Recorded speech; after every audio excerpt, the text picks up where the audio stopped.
Matthew's Gospel, the 5th chapter, the 17th verse. Do not think that I have come to abolish the law or the prophets. I have come not to abolish, but to fulfill. For truly I tell you, until heaven and earth pass away, not one letter, not one stroke of a letter will pass from the law until all is accomplished. Therefore, whoever breaks one of the least of these commandments and teaches others to do the same will be called least in the kingdom of heaven. But whoever does them and teaches them will be called great in the kingdom of heaven. Here ends the reading. Thanks be to God. The conduct and consequences of national and personal life over the last weeks and months has brought to the forefront of our daily lives something that we take for granted, and yet is one of the essentials of human existence: social need and interaction. The need to live and interact with other human beings, albeit in many different ways. No man is an island, says John Donne, meaning that we cannot cut ourselves off completely from human interactions. We begin life in a social group that we call family. We mature and live the rest of our life relating to other family groups, widening our experience and understanding of the need to live such lives in an orderly and meaningful way.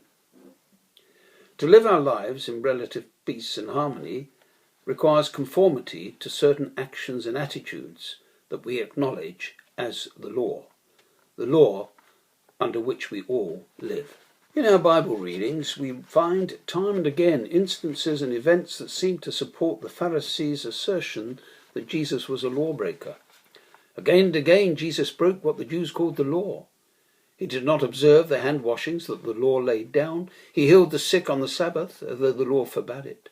And he was, at the last, condemned and crucified as a lawbreaker. But what was the law? The Jews of Jesus' time used the expression the law in 4 different ways. They used it to mean the 10 Commandments. They used it to mean the first 5 books of the Old Testament, the Pentateuch, the Torah, the books of Moses. For the Jews, these were the most important source of the law, the books containing all that was necessary, at least to begin with, to constitute that law. They used the phrase the law and the prophets to mean the whole of their scripture. Lastly, they used it to mean oral or scribal law. In the time of Jesus, it was this scribal law which took precedence. But that was a law which was constantly evolving as the scribes and the Pharisees continually changed or modified the rules and regulations by which Orthodox Jews lived. For strictly Orthodox Jews, it meant keeping thousands of rules and regulations. These were literally regarded as matters of life and death within their daily lives.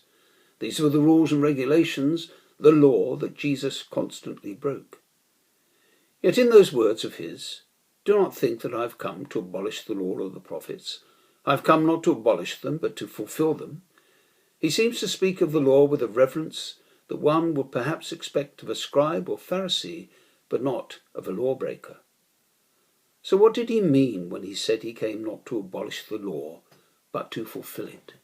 If we look again at the 10 Commandments, which are surely the essence and the foundation of all democratic laws, then we can readily see that their whole meaning can be summed up in one word: respect, or perhaps even better, reverence.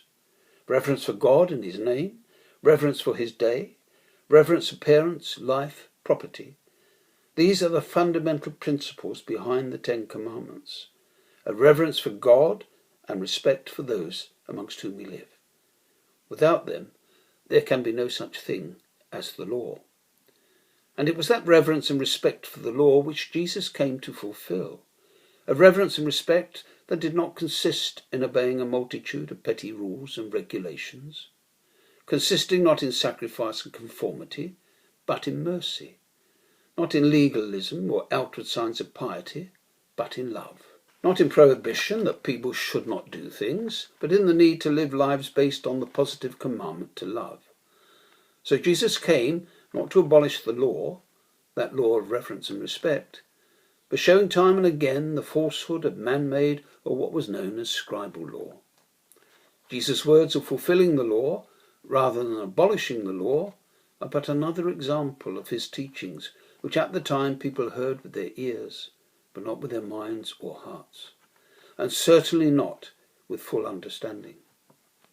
Jesus came to fulfill that which lay behind the law, reverence and respect. May that be the true basis of our own relationship with God and with others, and our own fulfilling of the law. Amen.